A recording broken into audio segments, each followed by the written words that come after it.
Hello, everybody. Hello. Hope everybody's doing great today, doing great this evening. We're going to go ahead and pick up where we left off. We're in the character unit of the Peaceful Solution Intermediate Series. And we're starting a new chapter here, or continuing starting a new chapter, Chapter 4, entitled, Now That I Have It, How Do I Keep It? Now that I have it, how do I keep it? And we're talking about our character.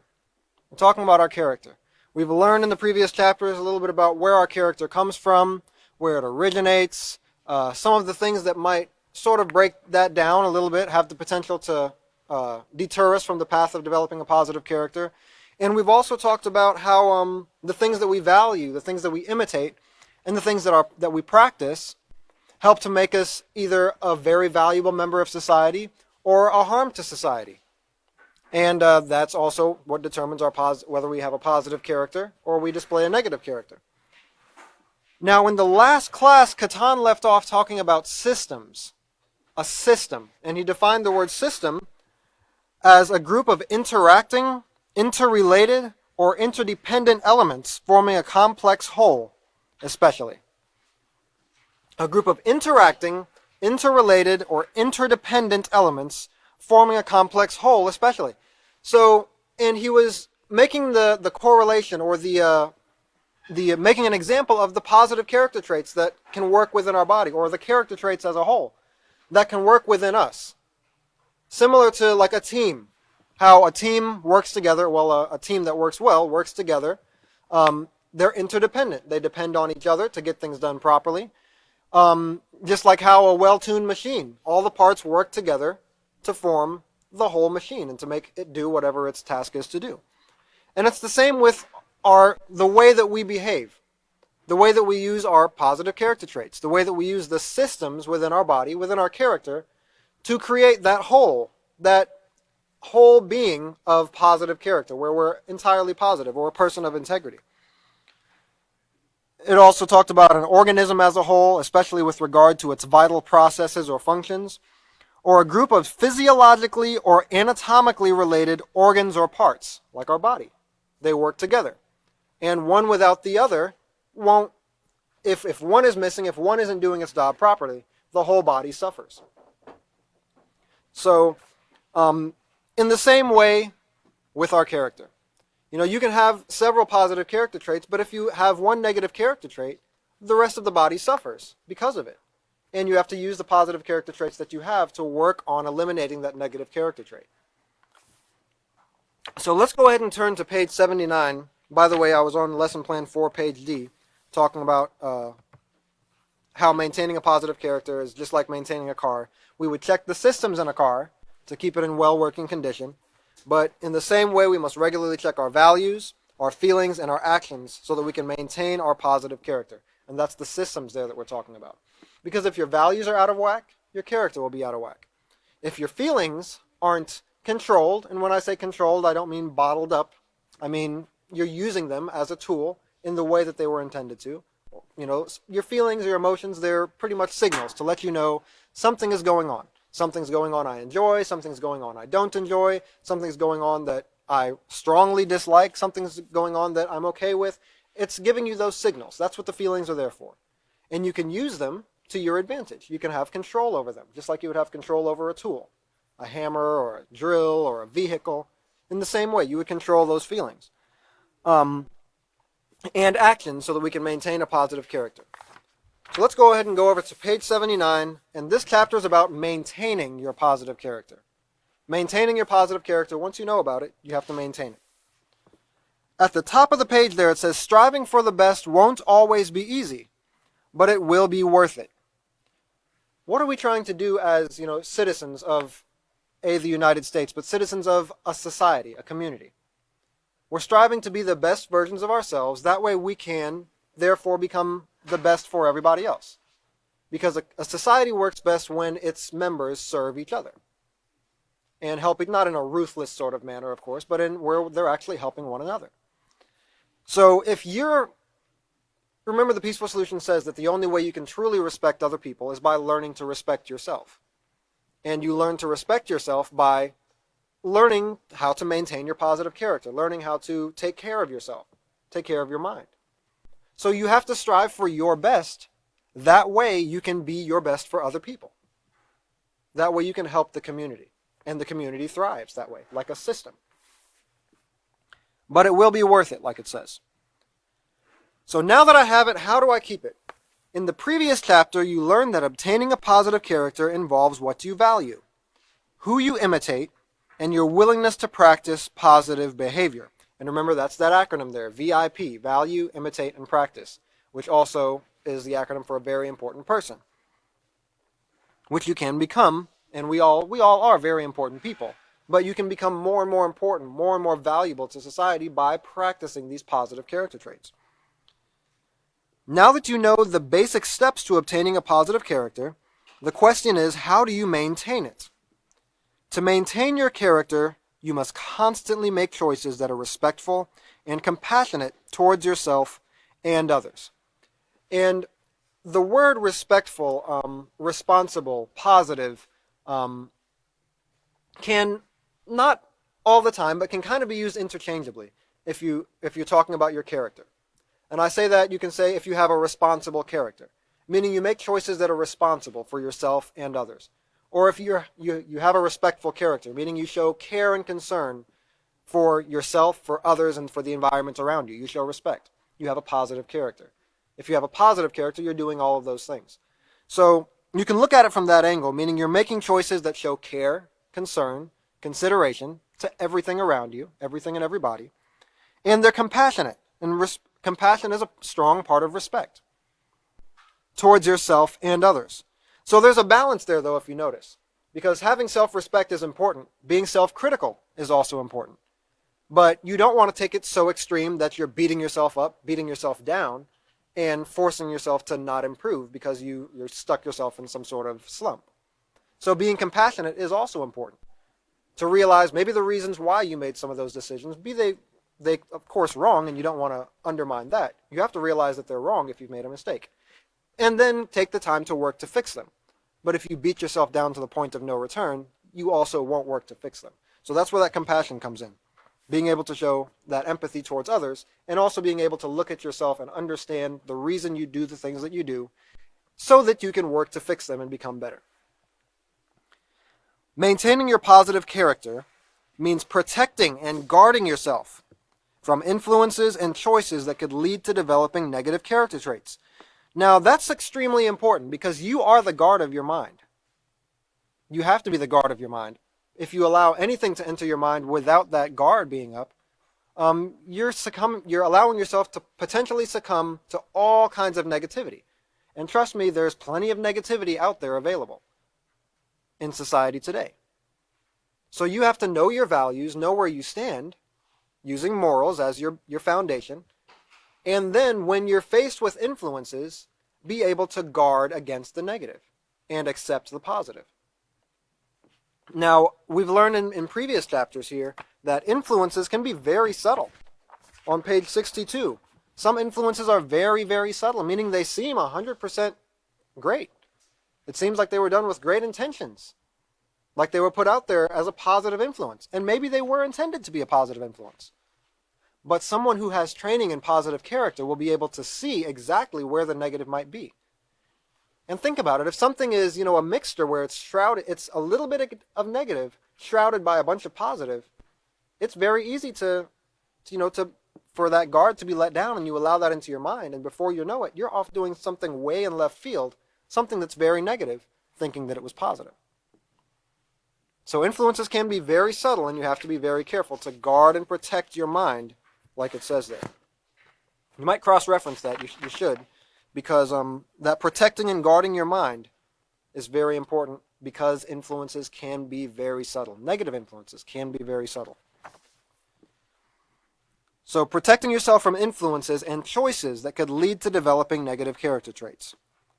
Maintaining your character must be done on a daily basis. It's not only something you can do on a certain day of the week or a certain day of the month, and it is great, nonetheless, to take a specific day and say, okay, let me look back at my week and see what I did, how I did, and how I can improve. That's actually a very valuable thing to do that many of us here actually practice. is recommended. But nonetheless, it's not just a one-time thing. It's something you have to be doing constantly. You have to constantly be using, and I know a lot of people that like to sort of talk about it like as a sieve or a backboard. A sieve meaning like a strainer, or a backboard that you kind of bounce your thoughts and everything that comes into your mind sort of gets bounced off of this backboard. And that backboard or that strainer, that sieve, whatever you want to call it, is your guard that you put up. Okay, so this is coming into my mind, so-and-so saying this, but it has to bounce off of this first before I allow it to become a part of my behavior, or before I allow it to be accepted into my mind as fact or as something that I'm supporting. So everything that you're doing or saying or hearing is being bounced off of that guard. And you're saying, is this right? Does this potentially cause harm to myself, others, the environment? Or is it positive? Sometimes it must be done minute by minute. And it's not easy, like it says at the beginning of the page, but it's definitely worth it because you protect yourself from any sort of negativity. So, it must be done minute by minute sometimes. In this chapter, you will learn that maintaining your character requires controlling your thoughts. And remember that word controlling, it can be easily misconstrued because it doesn't mean, forcing into some sort of submission. It means using them as the tool that they are. Understanding them, that way you can use them properly. Because just like your emotions, if you are angry, and instead of dealing with that anger in a proper, appropriate manner, which we get into in the self-control unit, you just bottle it up, thinking you're controlling it. Then you do it again the next time, you bottle it up. That's going to explode at some point, and it's going to be disastrous, potentially disastrous. Even if not to other people, even if you just explode on yourself or at home, or you get sick and you start having all kind of ailments because you're not dealing with or controlling these emotions. So you have to do the same thing with your thoughts. Thoughts can arise that are potentially very negative. Someone does something, you have a negative feeling about it, and you have a negative thought. You can use that thought and say, okay, no, that's not right, and then change it or replace it with a positive thought. And that's how you control your mind, control your thoughts. You're using it as a tool to improve, as well as being prepared to deal with any situation that could compromise your character. Now, how can you be prepared? Because you don't know the future. You don't know what's going to occur. However, you can set your mind in advance you can create potential scenarios in your mind that could occur.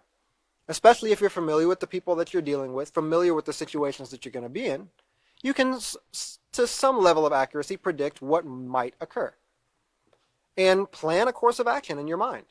This is how I want to deal with the situation positively. That way, when that situation comes up, you're already ready in your mind, and you've maybe practiced it a few times if necessary, to go ahead and see that through in a positive manner. Now, every situation isn't going to occur just like you planned it. But you can always be on guard and be ready to make the best choices. Or you can plan situations in your mind. How do I deal with a confrontation? How do I deal with an argument that might occur? Well, I definitely don't want to heat the argument up and make it worse. I can use, calm words. I can use a respectful tone of voice, etc., to calm that situation down. And by telling yourself this in your mind, you're setting your mind in advance and practicing for these potentially negative situations that have the potential to compromise your character. Another way to do that is you also have to get to know yourself a little bit. Well, maybe I have a propensity for, or a predisposition for bursting out with anger when I'm in a frustrated situation or when I'm hungry. A lot of people, when they get hungry, they get irritable. And I'm sure we can relate to that. So maybe when I get hungry, or I know I haven't eaten this morning, so I need to go out of my way to be nice to people or be respectful, or to try not to get upset and explode on people. So, and that's just, those are just different examples. With so many negative influences coming at you from all different directions, it takes effort, commitment, and determination to maintain your most valuable possession, your positive character. And that's, just like Catan was talking about in the last class. People spend so much money, millions of dollars, to go on these hunts for certain things that they consider valuable. A certain treasure or a certain vehicle or a certain type of something that's limited, that there's only so many made of. And they are valuable. However, those same people might neglect what's most valuable to them, their character. So always remember that your character is the most valuable possession that you have, and you want it to become your first nature to make those positive choices. And the more you practice in your mind and in person, it becomes a habit, and it becomes, like Catan said, it becomes first nature. So set your mind in advance here on page 80. Set your mind in advance. And that is how we can be prepared to deal with these situations, by setting our mind in advance. On lesson plan 4, page D, here on the in the teacher section, it says maintaining a positive character, procedure 4 there, requires consistent effort to make the right choices, no matter what the circumstances are. And that's when it gets difficult sometimes. Because in society today, it's easy to say, well, I'm typically a positive person, but this situation right here, I couldn't let that person say that to me. I had to say something back, and in your mind that justifies you because it was an extreme circumstance. But in life, there are going to be extreme circumstances. And especially as leaders, future leaders or leaders, there are going to be extreme circumstances, and that's what a leader's job is to be able to deal with potentially extreme circumstances. So it's inappropriate to use that as, your fallback as, well, this was just a strange circumstance or an extreme circumstance. No, your job is to be able to learn, our job is to be able to learn to handle these circumstances in the best way possible. And we're going to make mistakes and slip up. And that's to be expected. We're growing as a community, we're growing as a society, and we're growing as people learning about ourselves and about our positive character. So we're going to make mistakes, and we have to give each other room to grow as well. But so setting your mind in advance is how you can deal with these situations regardless of how extreme they are. Let's go to page 80 here and let's talk about it. Have you ever heard the saying, it's all in your head? Most people say it sarcastically, but there's some truth to it. Whether you're aware of it or not, every action begins with a thought. Now, I want everybody to take a moment to think of something that they can do without thinking. And, aside from the autonomous functions of the body, like breathing and heartbeat and things like that. But if you stop and think about it, everything that you do begins with a thought. Even a slight, subtle thought. Like sometimes we almost automatically reach and grab for our phone to look at the time or look at the thing, but those have become habits over time. And we got a thought that sparked it, and we did it. But everything starts with a thought. And that's understanding that is the first step to being able to control your actions.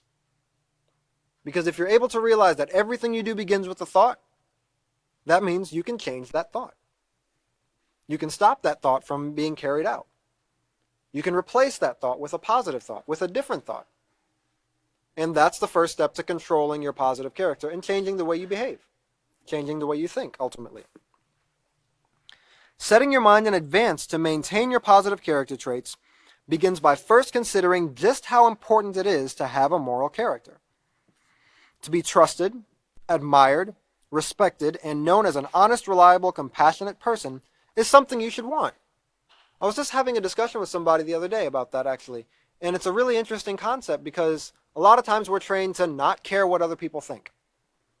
And, and I can even see how that could be valuable in some situations. Not to be disrespectful to the other person by any means, but to have the confidence to go into a situation knowing you're doing what's right, regardless of what other people think. That's a very important thing to be able to do. But we can take that farther to where we don't care how we behave, and we don't care what other people think about us. We're just going to do whatever and live like a rebel and to, screw what anybody else thinks. But that's also not the best course of action. It is important to want to be trusted. It is important to want to be trusted and to do the things necessary to be trusted by people around you. Why? Because we live in a system. We live as a community. We live in a society. The things that you do affect other people. It would be if you lived on the planet by yourself, I guess you wouldn't really have to be concerned about what other people thought around you. But no, that's just not the case. We live in a society where other people depend on us and we depend on other people. So being trusted is very important. To be admired even.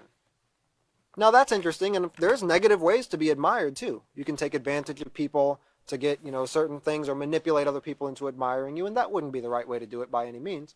But being admired for being a positive person is something that you should desire. Now remember, don't do that for the wrong reasons, to be, some superstar that can get anything, and take advantage of people, because then you're doing it for the wrong reasons. But to be respected and known as an honest, reliable, compassionate person, that's something you should want. So I think that's something very interesting there that a lot of people sort of don't really take seriously. You should want these things, and you should want them because they're helping you to become a positive person that can help the community. And that's the whole purpose for being a positive person, is A, so you can help yourself, and so that you can become a benefit to everybody around us. And Catan mentioned something last class about the quote-unquote perfect world. In a perfect society, which is what we hope to build, and we can build with the right training and guidance and teaching and everything like that, is a world where everybody does respect each other. Everybody does admire everybody, and everybody can trust each other. That would be a great world to live in. Right now, that's definitely not the case. Nations don't trust each other. Communities don't trust each other. Family members don't trust each other. Members that live on the same street don't trust each other. So that's definitely not what we live in, and it puts a lot of stress on people's bodies. And we've become so used to that stress as being normal that we live with it.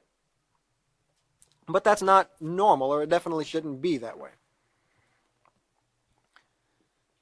So, let's see here. The next step is to make up your mind and not to be influenced to do anything that would compromise your character. And something, just to digress just a second and go back to that statement about being admired, respected, etc., that's also showing self-respect, realizing that you have self-worth.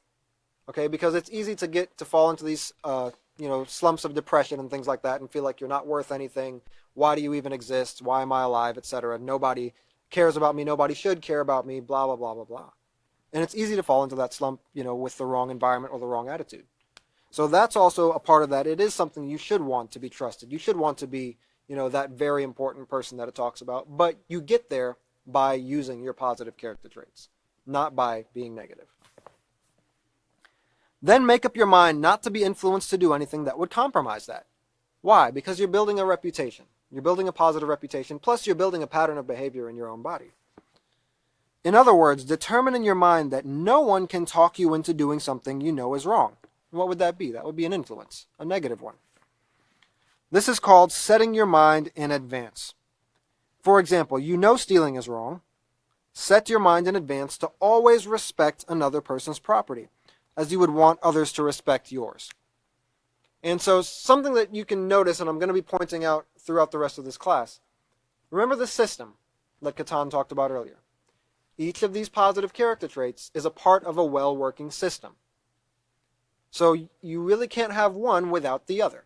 Respect goes hand in hand with self-control, and that goes hand in hand with honesty, and being courageous, being determined. All of those work together to make a positive person, a person of integrity. So this respect and honesty go hand in hand here to stop you from trespassing or stealing another person's property or vandalizing another person's property. So you would want somebody to respect your property. You would want somebody to be honest with your property and not damage it, etc. So do the same to them. Watch your thoughts. A very critical aspect of maintaining your positive character is being aware of your thoughts. Thoughts continuously run through your mind, which are significant in controlling your actions and decisions. Now, something that I think is important to say here. You're not necessarily going to be able to control the influences that are around you. Now, you can put yourself in situations where you have the best influences, if you possibly can, but sometimes there's going to be situations where there are negative influences.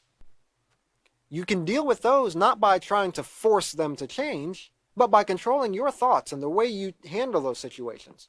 Remember that guard that you have to have in your mind.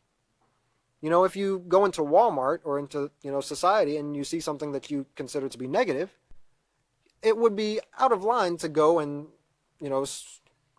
raise a stink about it, in society today, unless it's something that you have direct control over, of course. But that's not your place.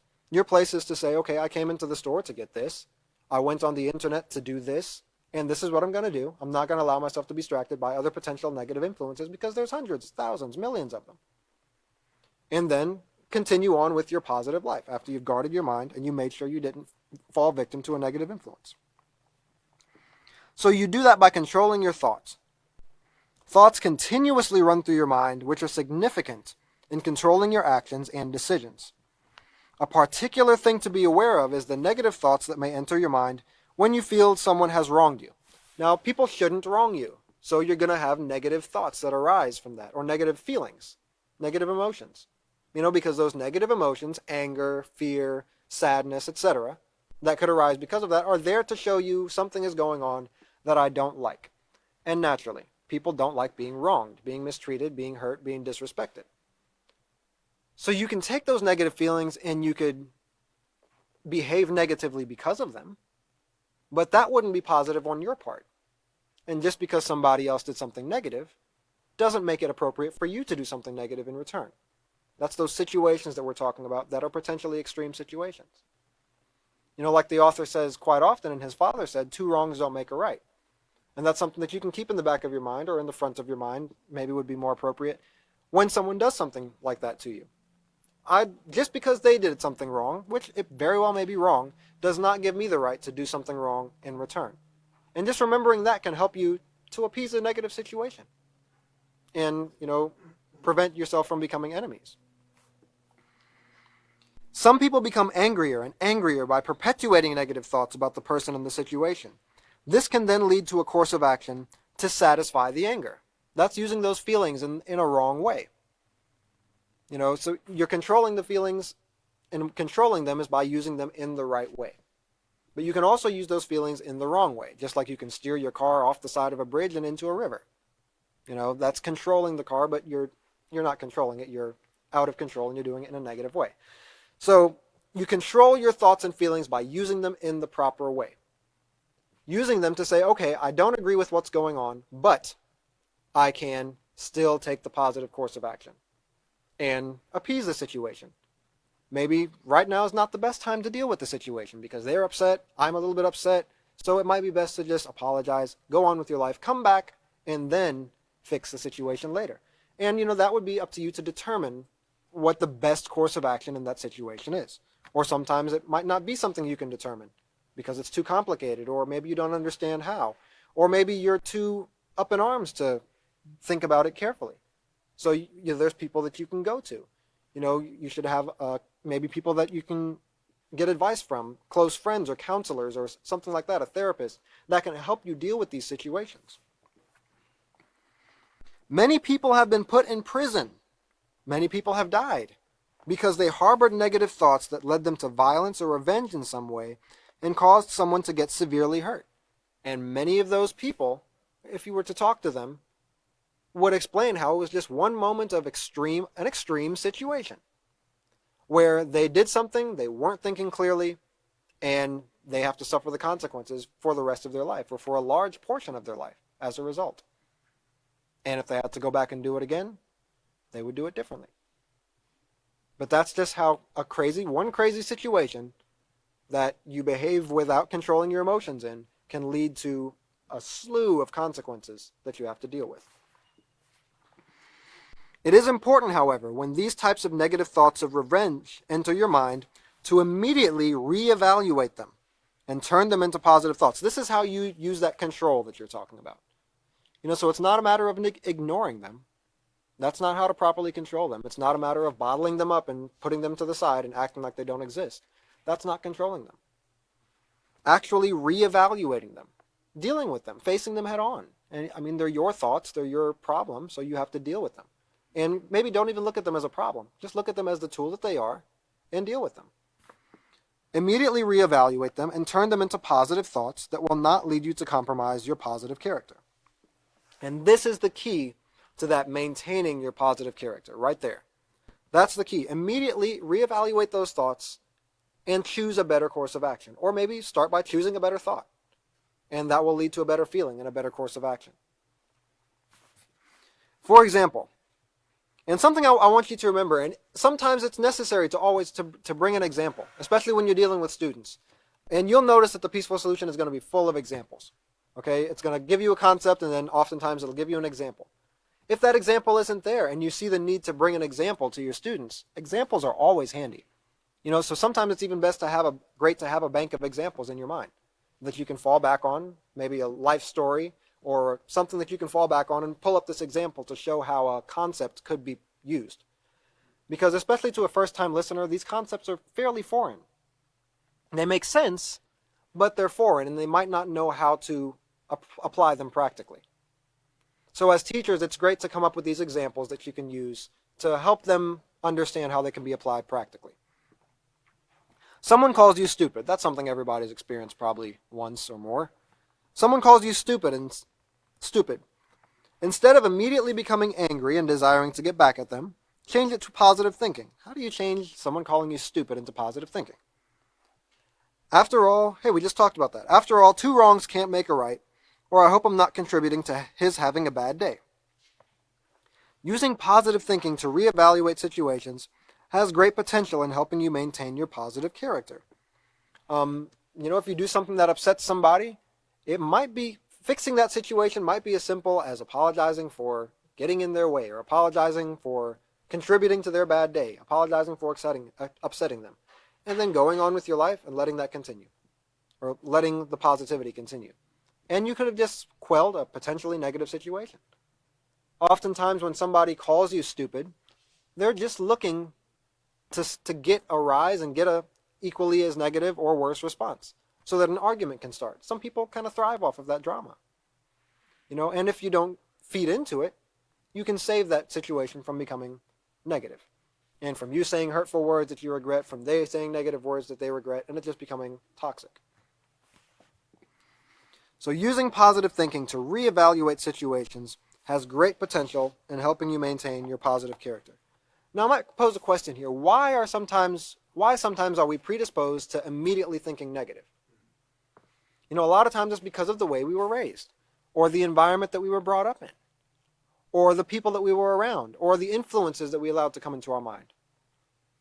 And so that's something to think about, because if that's the case, if it was built out of habit, or sometimes our genetics too, these are the things that build our character. If it was created as a habit in our mind, especially if we were taught to think that way, we can change that. We can change that habit to where when something negative occurs to us, we almost instantly are thinking of a positive thing to reevaluate that situation with. And you can become positive thinkers. You can literally change the way you think, change the way we think, and become positive thinkers. And people really enjoy being around positive people. I'm sure all of us have experienced being around a person who is either constantly negative or is just in a bad mood that day. And that person can walk into a building and it just drags the whole morale of the workplace down, and everybody's just like, oh, wow. Even if they might not say it, you can feel it. And so don't be that person. Be the person who's the positive person and who is spreading that positivity.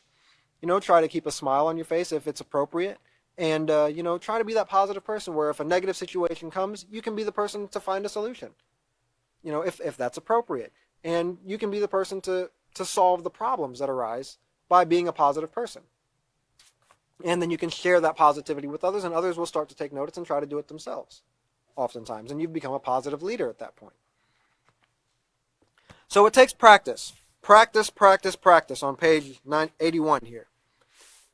You've been given a list of negative thoughts, and we're going to go over these as a class here. I know we can't really communicate through the screen as well, but we're going to discuss these. You've been given a list of negative thoughts. See how you do in changing them into positive thoughts. So notice we had an example here, and we actually have a practical application for practice. So endeavor to do that when you're teaching. If you see a situation where the students need more help understanding a concept, give an example, and then you can give some practical, ways that they can understand them better, like this, actual practice. Negative thoughts. You may use ideas from the list of positive affirmations below. Negative thought number 1. He makes me so mad, I could just. He makes me so mad, I could just. And then ... whatever you could just do because of your negative emotion of anger, or maybe rage at this point. So we haven't covered it yet, but we're going to learn a bit about anger, because anger is a very powerful emotion. And we're going to understand just how anger works, how it operates, and how to control it properly. But if somebody's making you mad, it's often valuable to remember that every emotion, every feeling that you have starts with a thought. And if everything starts with a thought, that means you can control that. You can actually change that before it turns to anger and rage. You don't have to get angry. Somebody doesn't have to make you mad. So that's something to think about, and that will be setting your mind in advance. You probably wouldn't do that in the spur of the moment if you've never done it before, but setting your mind in advance, you could do that. And realize, okay, in these situations, I'm going to try not to get mad. I'm going to try to think clearly. But if somebody else is doing something that makes you mad, which we understand that that's a process, and somebody can't just instantly make you mad, they're doing something that's upsetting you. So you could understand that maybe they're having a bad day. You know, a lot of times, like internet conversations, people will be a lot more nasty and horrible over the internet, over some sort of chat or, comments on a video or a post or something like that, because they're behind a screen, and maybe they're having a bad day and they're expressing their negativity on your production or on the thing that you're watching, the news video or whatever it might be. And you can see some really nasty comments. Sure, if it's your thing, you could get mad. You could get angry.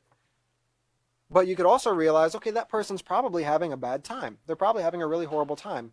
If I get angry and just make it worse, I'm contributing and I'm not helping it at all.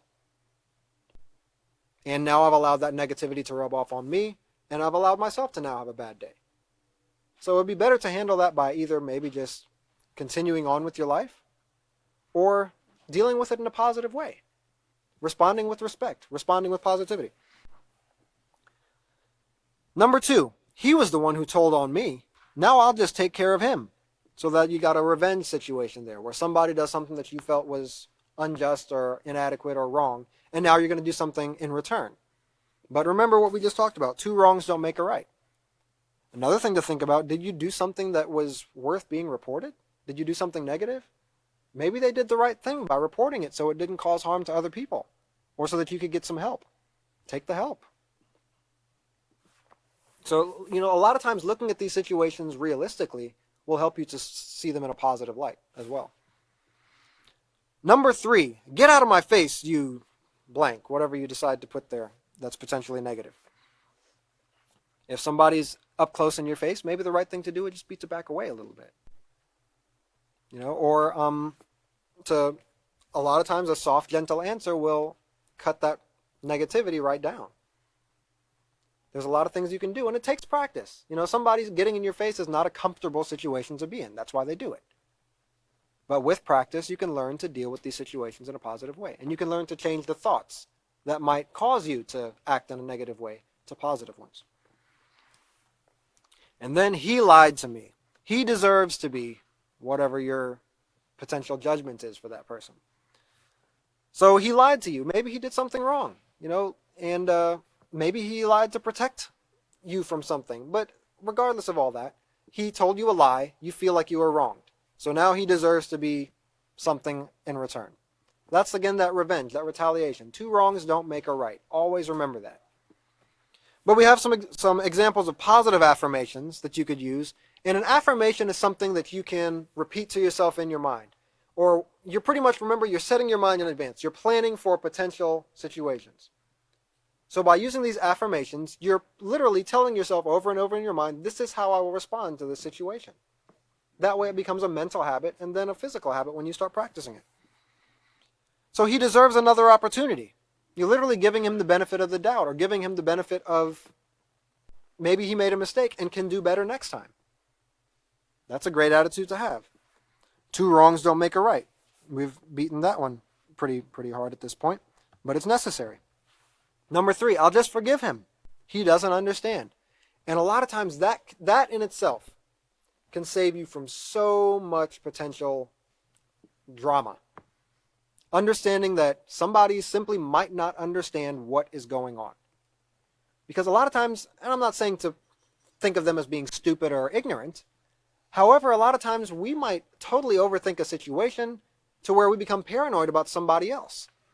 And we think they're doing everything on purpose and trying to make our lives miserable. And that might not be the case at all. They might not even know what's going on. They might not even be aware that they're hurting you. And the positive thing to do might be simply going up to them and saying, hey, do you realize, I really don't appreciate what's going on. It's causing problem A, B, C, and D. How can we work on it? And then they might not even realize it, and your problem might be solved right then and there. But if you go at it in a confrontational manner, he knows exactly what he's doing, he understands that he's doing it on purpose, he's trying to cause problems, you might go at it in a confrontational manner and cause more problems. So simply giving people the benefit of the doubt can save you from a lot of heartache, because a lot of times we give ourselves too much credit for understanding a situation and thinking that it is something it's not, and we give other people not too much credit, people deserve credit, but for trying to mastermind a disaster, and they probably aren't. People typically aren't going out of their way to hurt you. They're trying to live their life, and you might have simply come across at the wrong time. And of course, those situations do occur, so I'm not saying to be oblivious. But think of them realistically. Another very important one, he might not have been taught. He probably is doing this because this is the way he was raised. It's all he knows to do. If he was taught the Peaceful Solution character education program, he would never have done that. It doesn't even make sense for me to be upset with him. He literally doesn't know better. He's never been trained like I have. And yes, that does give you the upper hand. But that also it means that you're also kind of liable for making a better choice in that situation too, because you have been taught, right? So understand that. If he was taught the Peaceful Solution, he would have never done that. Me being taught the Peaceful Solution, I'm going to make sure I handle the situation in a positive manner and don't give my training, a bad representation.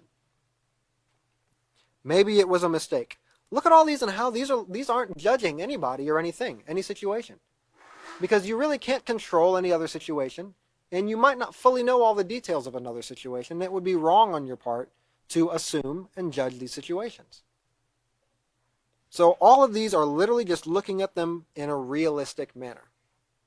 And when you stop assuming and you're realistic about things, a lot of times it makes it so much easier to be positive about them. Bottom of page 81 here. Set your mind in advance to replace negative thoughts with positive affirmations and stick with it. Remember, your thoughts can make a difference. People who think positively about situations are more likely to make right choices that build positive character. Negative thinkers are more prone to negative influences and choices that corrupt a positive character. Now let me take just a few moments to talk about negative thinkers. Okay? And we will discuss the positive character trait of optimism and the negative one of pessimism at some point in detail. But somebody who is practicing being positive is also practicing being optimistic. Meaning when they go in a situation, they're looking for the best positive outcome, the best possible outcome. They're looking to create the best possible outcome. And they're going into it with that attitude.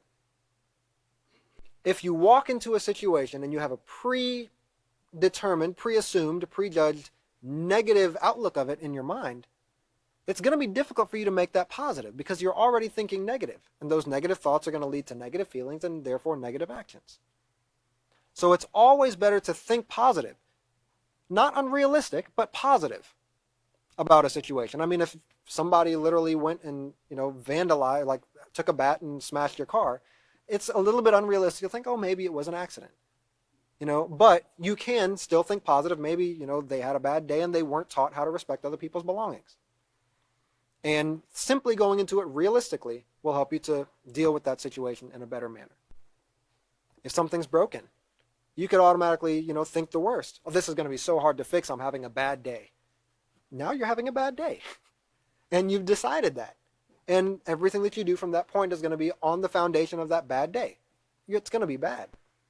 But if you go into it with a positive attitude, okay, let's see what we have to do to fix this problem.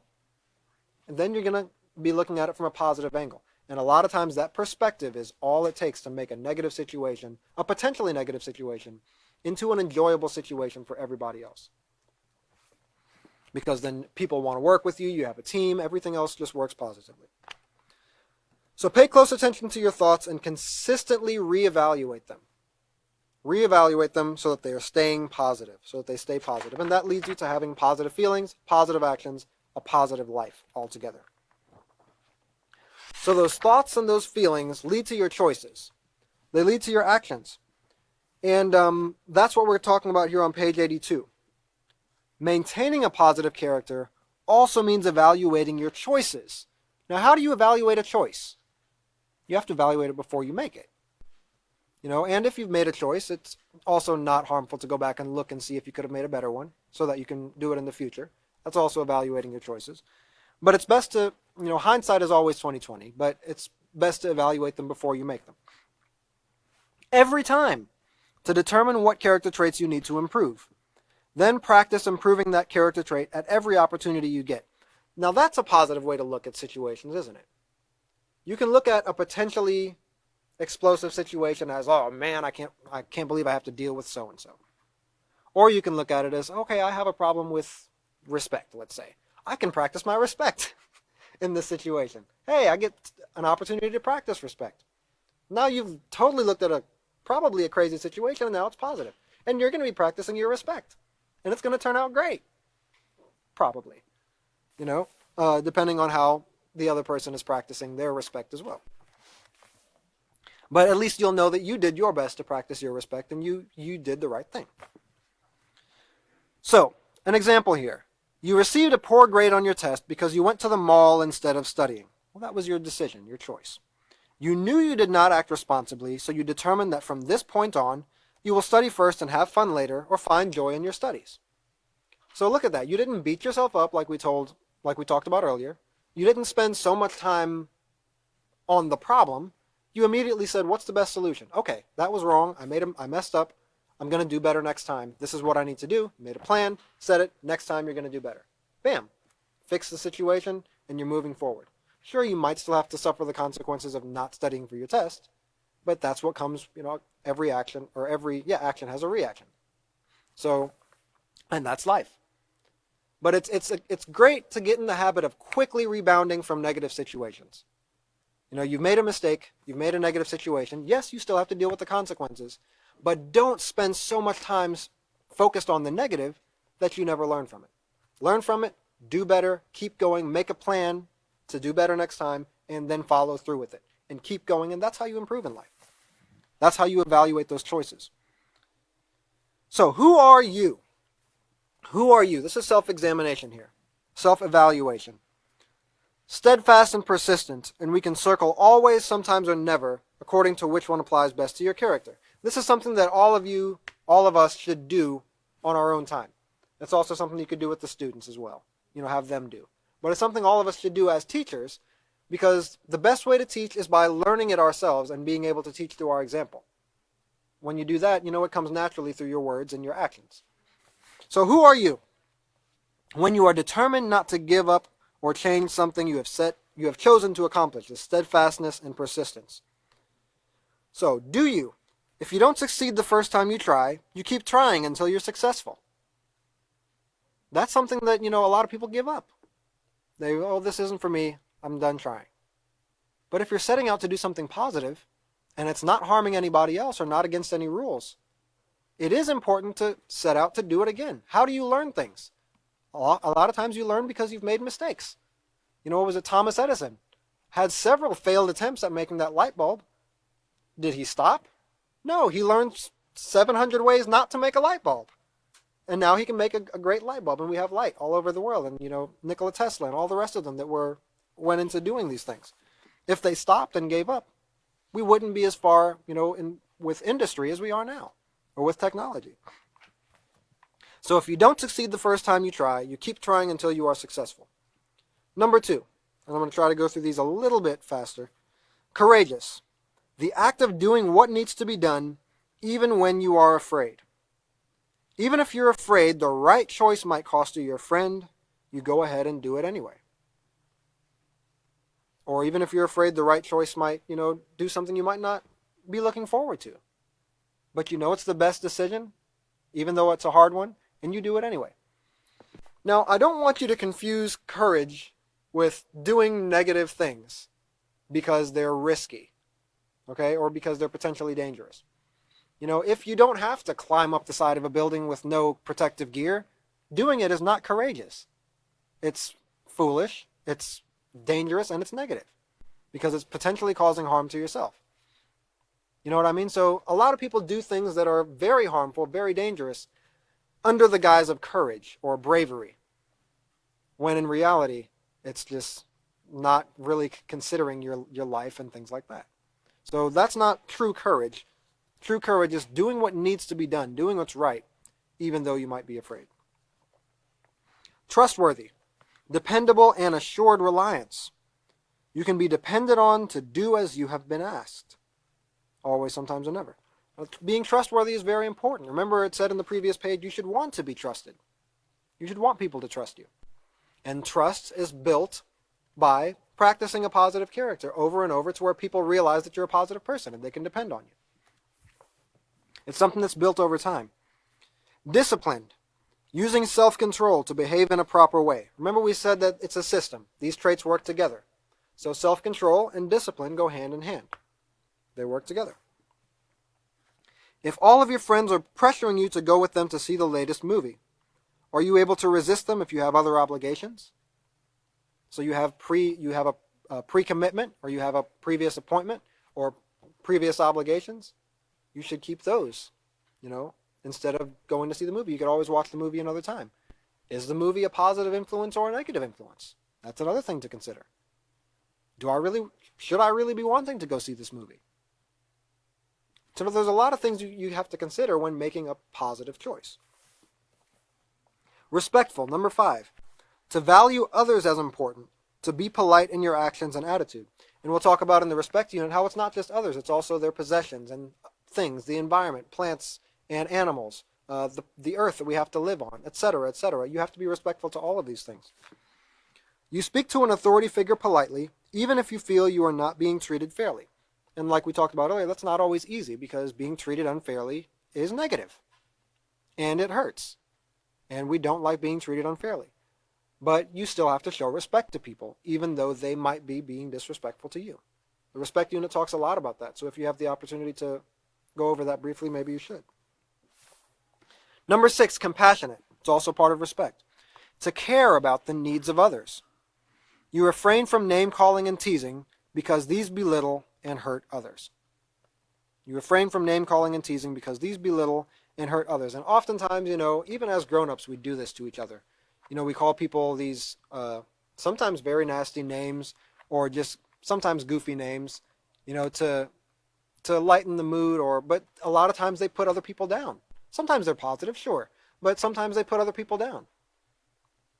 And oftentimes it hurts people even though they're grown and they don't want to show that, it hurt them. They just want to go on with their life, but it does hurt people. So you got to be careful when you're doing things like that and refrain from name-calling and teasing. Especially in a negative way, especially if it's intended to hurt. But also remember, sometimes we don't intend to hurt, but we do anyway without realizing it. Generous. You're willing to give of what you have in order to help someone else. Remember we talked earlier about how service is a very important part of a well-working community.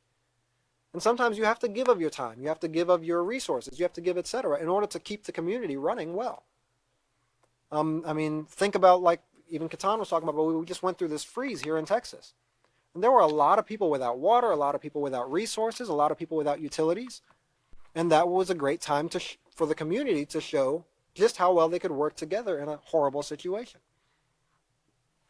And this generosity, has a lot to do with that. Merciful, number 8. To show leniency or tolerance, even when others have behaved in a manner in which they deserved a consequence.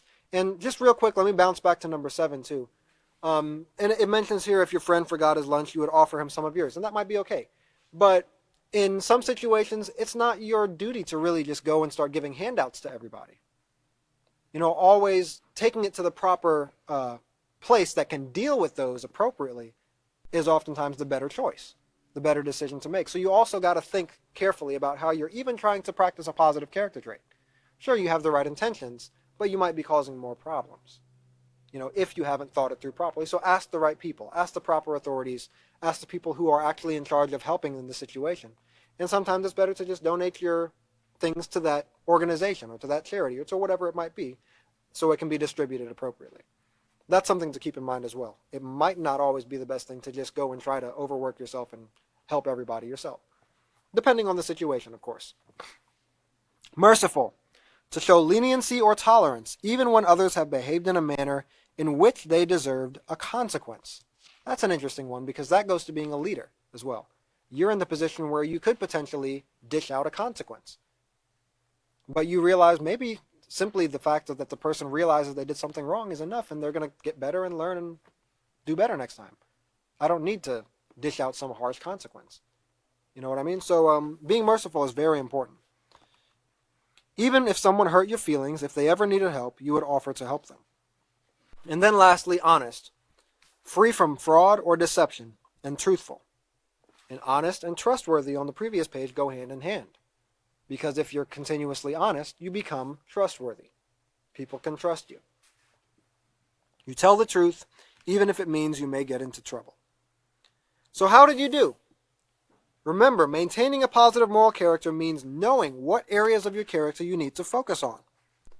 Sometimes or never are answers that should be taken seriously. Even sometimes answers should be taken seriously.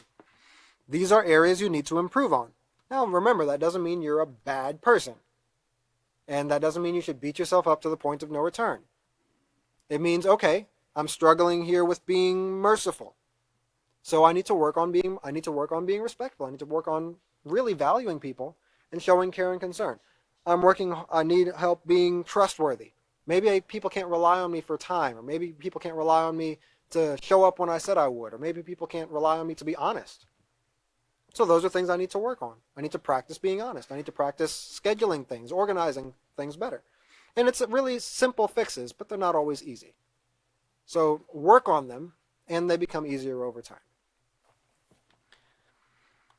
So set your mind in advance to practice these behaviors until they become a part of your character.